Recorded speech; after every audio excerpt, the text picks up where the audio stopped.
became a $62 billion corridor within the BRI. It's where the economic belt meets the maritime Silk Road, and it seemed to benefit both countries. Pakistan saw its highest GDP growth in 8 years and forged a tight relationship with a major world power. China, on the other hand, secured a new alternative route for goods, especially oil and gas from the Middle East. Through projects like these, it also found a way to boost its economy. Chinese construction companies that had fewer opportunities within their own country saw a huge boost from BRI contracts. 7 out of the 10 biggest construction firms in the world are now Chinese. What tips the balance in China's favor even more is a requirement that it be involved in building these projects. In Pakistan, for example, Chinese workers have directly built projects like this highway here, and a Chinese firm has worked with locals on a railway here in Serbia. China's involvement is one of its very few demands, and that's set these deals apart so far. See, typically, to get investment from the West, countries have to meet strict ethical standards. But China's offered billions of dollars, mostly in loans, with far fewer conditions.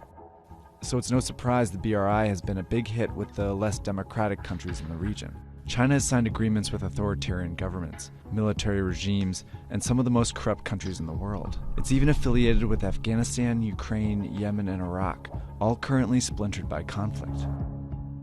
Because of China's willingness to loan money to unreliable countries, many experts have called the BRI a risky plan. Eventually, these countries will have to pay China back, but corruption and conflict make that payback unlikely.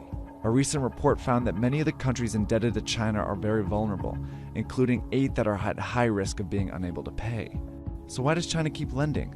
Because there's more to the BRI than just economics.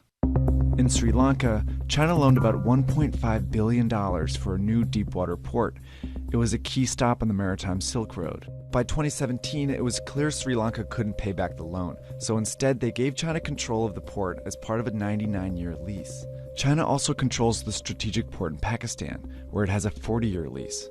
It's pushing for a similar agreement in Myanmar, and it just opened an actual Chinese naval base in Djibouti. These are all signs of what's been called the string of pearls theory. It predicts that China is trying to establish a string of naval bases in the Indian Ocean that will allow it to station ships and guard shipping routes that move through the region. So while China's not getting its money back, it's still achieving some very important strategic goals. China's growing influence challenges the status of the US, which has been the world's lone superpower for the last several decades.